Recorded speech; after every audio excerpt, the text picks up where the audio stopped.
Hello everyone and welcome to another video.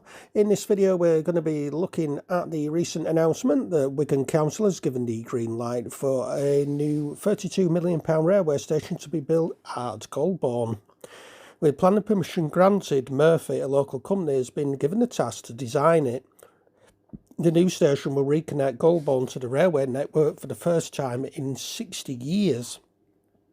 Transport for Greater Manchester Combined Authority and Wigan Council can now develop a full business case.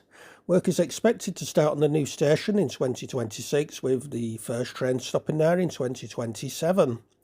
Mayor of Greater Manchester, Andy Burnham, said this is a significant development for Greater Manchester, with the approval of the planning application for the station, bringing us closer to reconnecting the station to the railway network for the first time in more than 60 years.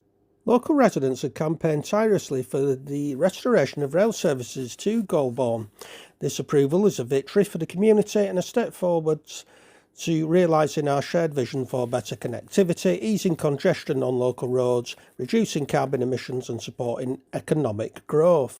So with this recent announcement, why not delve into the history of the station itself?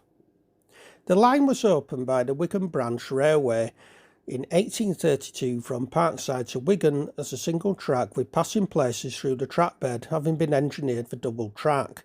In 1834, the WBR became part of the North Union Railway, and they doubled the track in time for opening of the line northwards to Preston in 1838.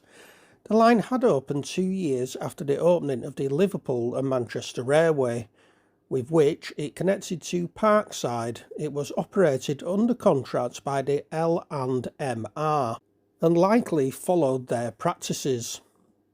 On the L&MR, intermediate stopping places were neither advertised nor provided with facilities. They were mostly situated at level crossings where a policeman or gateman was permanently on duty. Passengers wishing to use the stopping place informed the staff, who signalled a requirement to stop to the train crew.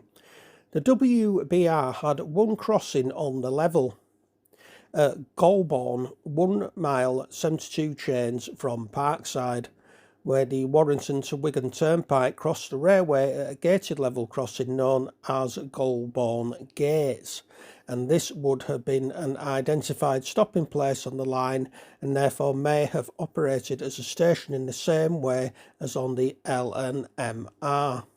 A more formal station was probably opened as Golborne Gate or Gates by the Northern Union Railway, probably sometime before 1839, as the station started to appear on the maps in Bradshaw from then. Fares to intermediate stations, including Golborne Gate, were published in 1839. The L&NWR replaced a level crossing with a road bridge carrying High Street, Church Street, which became the A573 on a slightly further north alignment sometime around 1867-68. The station was rebuilt sometime between the new road being completed and the OS map being issued in 1893. The station was built on the original lines of the WBR, which became the slow lines when the line was quadrupled. The fast lines bypassed the station to the east. The station building was one on the east side platform to the south of the road overbridge, which crossed the platforms about halfway along their length.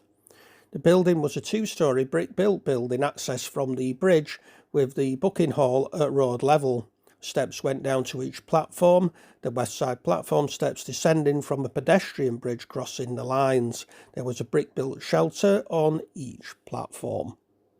There were two signal boxes in the station vicinity, one to the southwest of the running lines that controlled the goods yard, and one to the north of the eastern platform between the slow and fast lines, which controlled access to Golborne Colliery. The goods yard had 2, later 3 sidings to the west side of the running lines and a warehouse.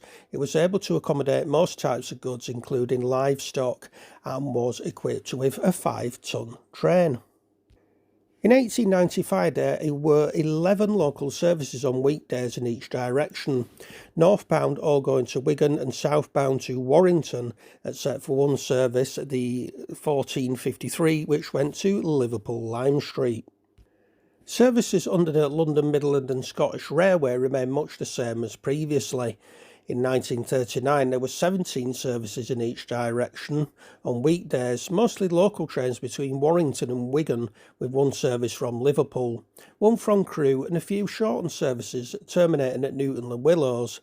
There were slightly less trains on Saturdays and 6 on Sundays. The station was renamed Golborne South on the 1st of January 1949 to avoid confusion with the close by ex-Greaton Central LNER Golborne North Station. The station closed to passengers on the 6th of February 1961 and to goods traffic on the 22nd of May 1967. Local passenger traffic ceased between Crewe and Preston via Earlstown on the 6th of October 1969, and lines through the station site were electrified as part of the West Coast Main Line modernisation in 1974. And there you go, folks. There is the history and the recent announcement that Golborne Station has been given approval to be reopened.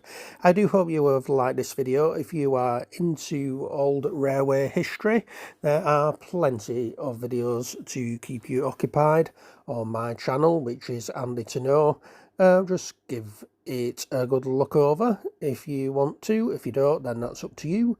Don't forget to like, don't forget to subscribe to my channel. It's completely free and I make no money from any of my videos. I just make them to preserve history of the railways and what not. Until the next video, take care of yourselves and goodbye for now.